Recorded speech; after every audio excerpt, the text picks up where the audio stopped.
sekarang kita setting yang lain-lainnya, apa saja yang utama saja yang wajib kita cek ya, kita pastikan. Pertama, kita masuk lagi ke option lagi, lalu masuk ke sub menu sistem setup. Tadi kita udah ya pattern list box. Nah, yang wajib kita setting selanjutnya adalah yang pertama, aktifkan use smooth curve ya. Aktifkan use smooth curve yang ini. Tadi yang ini pattern list box ya, yang ini jangan dirubah ya. Karena bahasa Indonesia belum ada.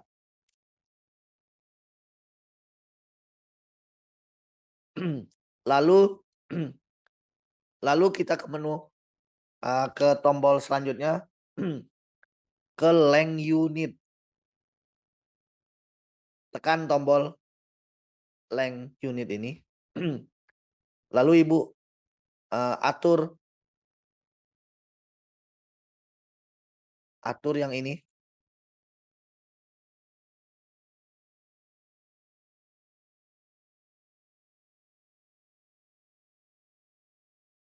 Sama ini. Ini Ibu ganti sesuai keinginan. Mau pakai senti, mili atau in. Ini kalau ini senti maka di sini muncul senti. Kemudian precisionnya ganti juga mau berapa angka di belakang koma. Ya, misalkan lazimnya kebanyakan 2 angka di belakang koma aja. Ibu isi ini.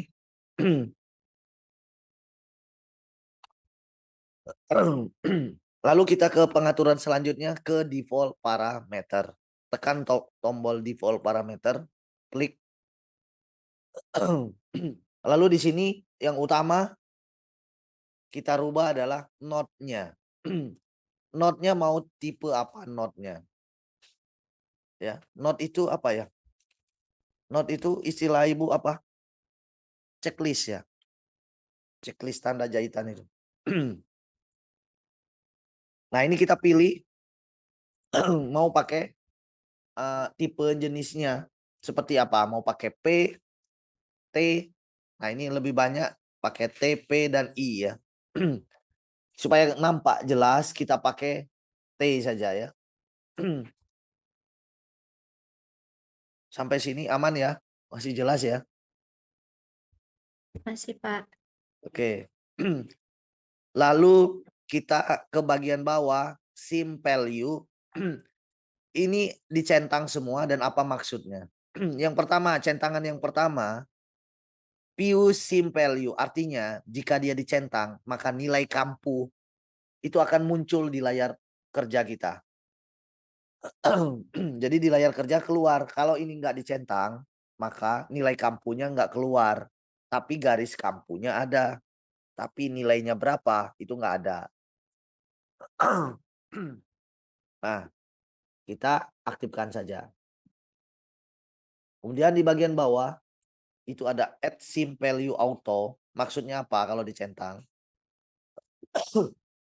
Maksudnya dicentang itu pada saat kita proses pecah pola, maka kampu itu akan otomatis ada. Nah, timbul pertanyaan, loh kalau nanti automatic ada kampunya, sementara kampu itu nilainya beda-beda, nah nanti gimana? Nggak masalah. Nah, tujuan dengan adanya auto ini meringankan kerja kita, mempercepat. Karena jika misalkan nih kampu kita itu ada berapa bagian, misalkan ada 5 bagian yang diberi kampu pada pola kita ya. Kemudian 4 bagian itu kampunya satu, misalnya hanya satu bagian saja atau satu bagian satu sisi yang kampunya 3, tapi yang paling banyak satu misalkan. Maka daripada kita memberi kampu satu-satu dengan cara auto ini, maka kita tinggal ngerubah yang satu sisi atau satu bagian ini yang tadinya satu jadi 3. Jadi kita cuma ngedit aja kampunya, yang lain nggak perlu lagi diedit karena kampunya secara otomatis sudah benar. Itu maksudnya. Sampai sini jelas ya Bu ya? Tujuan penyetingan dan ini nilainya. Nilai autonya mau berapa. Di sini kita isi 10 milimeter atau 1 sentimeter. Kalau kita bukan 10 tinggal rubah. Ini suka-suka kita. Misalkan kampung kita itu kebanyakan 2 ya udah isi 20. Oh kebanyakan bukan 2 mungkin 8 misalkan ya udah isi 8. Nah kampung kita di sekolah minimal berapa?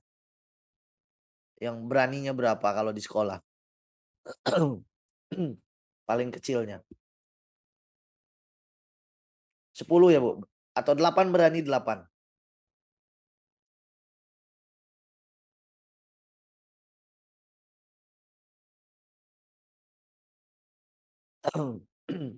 Ibu boleh isi masing-masing bebas ya. Mau 10 mili juga boleh. Kalau udah selesai, ibu sudah edit, ibu tekan tombol apply. Lalu kita beralih ke tombol selanjutnya yaitu plot parameter. Kita tekan tombol plot parameter. Nah di plot parameter kita nggak usah ngerubah apa-apa. Ini settingannya terkait dengan mesin karena kita nggak punya mesin. Mesin apa sih? Ini kaitannya dengan mesin potong pola otomatis. Jadi ada mesin dia bisa motong karton secara otomatis sesuai dengan ukuran yang kita buat.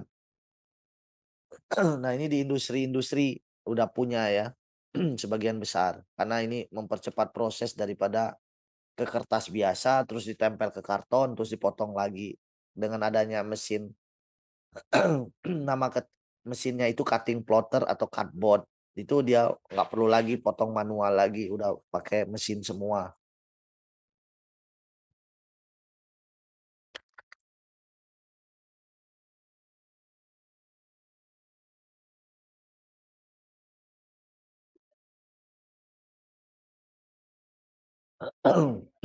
Oke, udah ya Bu.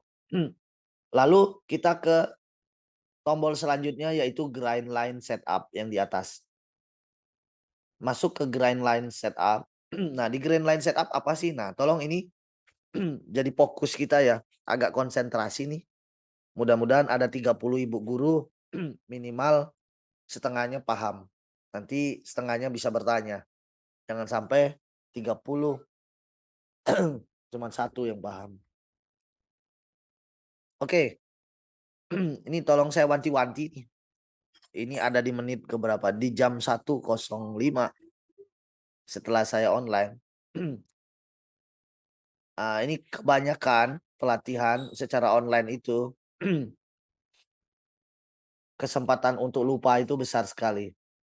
Jadi tolong kita konsentrasi, Bu. Oke, pertama yang perlu saya jelaskan yaitu bagian ini.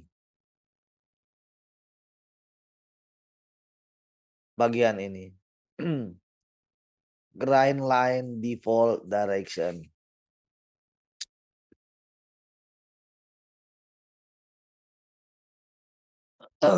Tolong grind line default directionnya di setting yang two way vertikal. Dirubah udah Ibu. Di setting pilih yang ini ya Bu.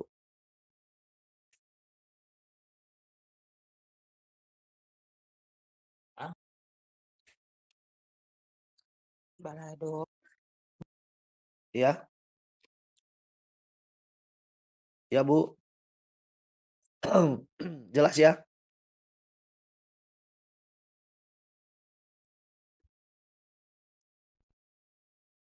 Udah Ibu setting.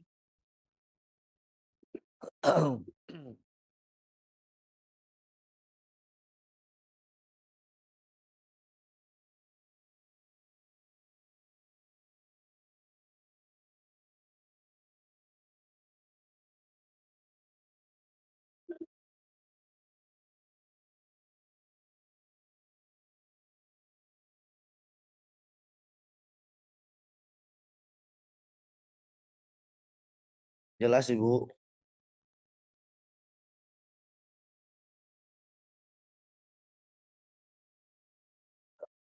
Oke,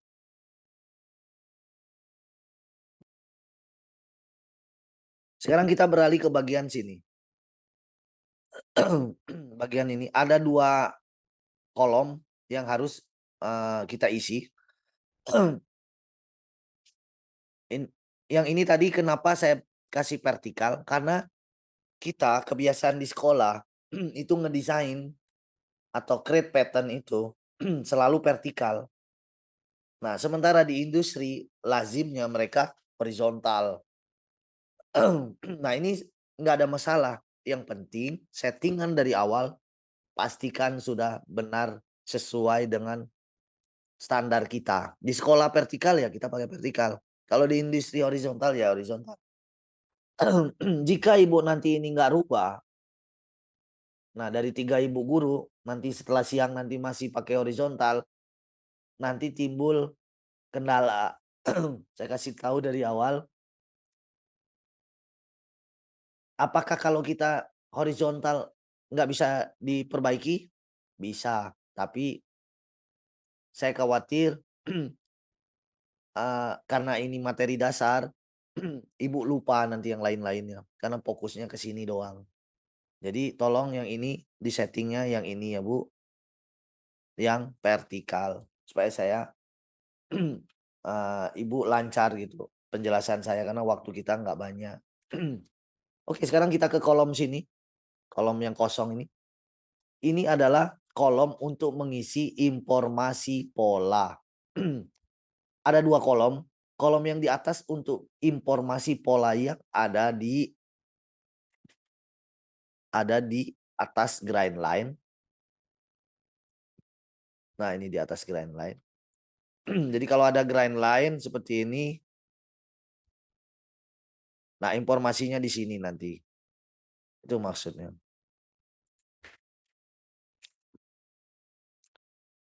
Sedangkan yang ini informasinya ada di bawah grind line. Grind line itu apa? Grind line itu arah serat ya. Oke, ada 2 kolom yang harus kita isi. Nah, sekarang bagaimana mengisinya dan apa saja yang harus kita isi pada kolom ini. Mari kita hapus dulu semuanya, kita belajar dari nol, delete semua. Yang ini pun sama, di-delete semua. Silakan Ibu delete dulu. Udah kosong semuanya.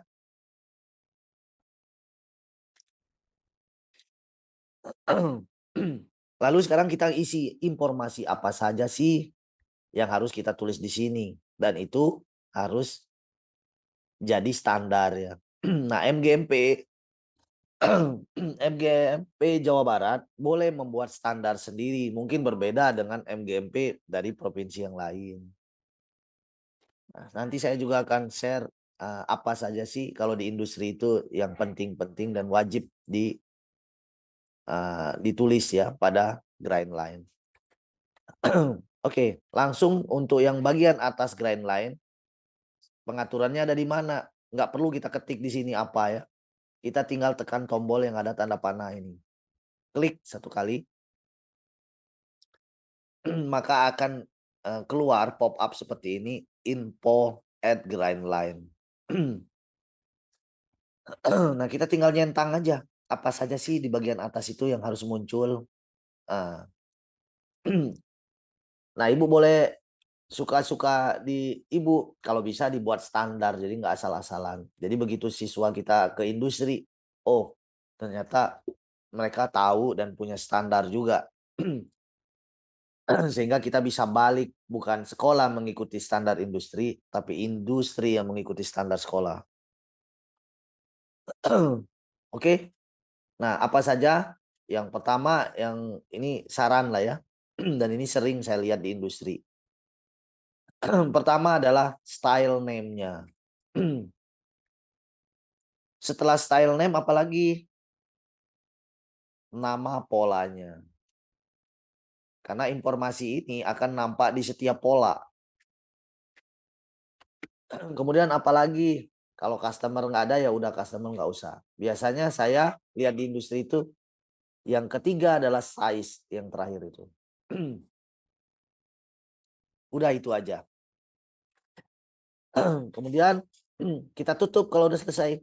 Kita tutup, tekan tombol silang ini, close, lalu kita klik mouse kita ke bagian bawah. Klik di sini. Kan masih kosong nih. Masih berkedip tuh, ya. Lalu kita tekan lagi tombol yang ini untuk informasi yang ada di bagian bawah grind line. Nah, bagian bawah apa saja sih yang lazim, ya? Kita boleh tulis material yang digunakan. Karena di pola harus ada jelas waktu kita potong kainnya, waktu kita mau lihat polanya, oh dia di situ ada informasi. Ini kain utama, oh ini lapisan, oh ini apa gitu. Nah, udah jelas. Jadi polanya bisa sama, tapi kainnya bisa berbeda-beda. Lalu apalagi? Boleh tanggal dan sebagainya, boleh. Ya tidak usah double ya, udah ada di atas, di bawah nggak perlu lagi. Kalau udah cukup, kalau mau ada tanggal ya udah boleh pakai tanggal. Tutup kalau udah selesai. Nah, ini belum selesai. Ini mepet ya. Ini mepet.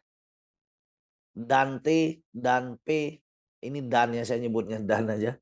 Dante, dan P, nggak tahu istilahnya apa simbol ini. Ini seperti dan kan. Dante, dan P, dan S. Ini Dante ini berarti style. Dan P ini pattern, nama pola. Dan S ini size. Dan M ini material. Dan R ini tanggal. Nah, ini mepet, dempet. Maka kalau dia dempet, pada saat di polanya itu juga dempet. Nah, agar dia nggak dempet, kita boleh kasih spasi, kita boleh kasih garis miring, kita boleh kasih simbol bintang, boleh kasih simbol pagar sebagai pembatas. Misalkan seperti ini punya saya. Di antara dan P dan S, saya kasih seperti ini. Begitupun yang bagian bawah, mungkin nggak pakai dan, tapi misalkan saya pakai garis miring. Misalnya. Garis miring kasih spasi. Jadi dia udah berjarak. Sehingga rapih gitu. Informasi polanya nanti itu rapih.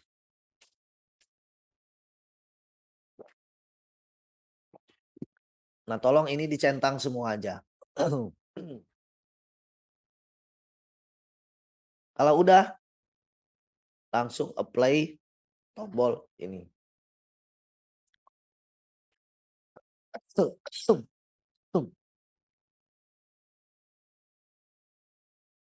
Saya lanjut, Ibu. Jelas ya?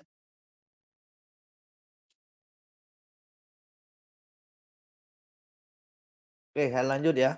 Kalau ada yang belum jelas, asal nggak mengulang ke belakang ya. Karena nanti ini kan ada recordnya, Ibu bisa cek lagi videonya. Tadi plot parameter udah, langsung kita kemana? Tadi default udah, length udah, UI udah ya. Sekarang kita ke switch setup. Nah, di switch setup ini ada berapa? 1, 2, 3, 4 dan yang 5. Yang 4-nya ini tolong dicentang semua. Yang 5-nya ini boleh dicentang, boleh enggak. Bedanya apa? Kalau kita nggak dicentang, maka berlaku aturan yang saya tadi. Untuk zoom in, zoom out, tekan spasi. Untuk atas bawah, tinggal langsung aja atas bawah scrollnya. Jika ingin kiri kanan, tekan shift. Itu berlaku itu. Tapi jika saya aktifkan turn wheel zoom in out, ya, saya oke dulu ya. Maka untuk zoom in zoom out nggak perlu lagi tekan spasi, tapi langsung begini. Nah, langsung ke scrollnya langsung zoom in zoom out. Sama tasnya Aldi ya, Wak? Sedangkan shift ini udah nggak berlaku lagi kiri kanan, udah nggak bisa. Atas bawah juga udah nggak bisa lagi. Ya, Jadi shift udah nggak berfungsi, ya udah berbeda fungsinya karena tadi saya mengaktifkan zoom in, zoom out. Jadi zoom in, zoom out ini terserah kita ya, mau diaktifkan atau enggak, tinggal tahu konsekuensinya. Kalau dia aktif bagaimana, kalau dia nggak aktif bagaimana. Buat lebar nggak? Saya aktif aja, kalau ibu mau aktif juga nggak apa-apa, bebas. Buka pintu itu, Ya. Wak. Lalu kita ke Iya yang di kamar. terakhir, yaitu auto save. Nah, yang auto save ini tolong dicentang use auto save. Ini untuk apa sih? Wak, ambil Jadi buku. misalkan mati listrik, lupa nge-save, sistem akan nge-save-nya ya. Secara otomatis setiap berapa menit kita atur. Misalkan setiap 10 menit, setiap 5 menit, ini bebas ya. Ya. Ada dompet ibu tadi di situ. Iya sini kamu. Ya. Di mangkok. Kalau udah selesai, langsung apply, langsung oke. Sekarang settingannya udah selesai. Hah?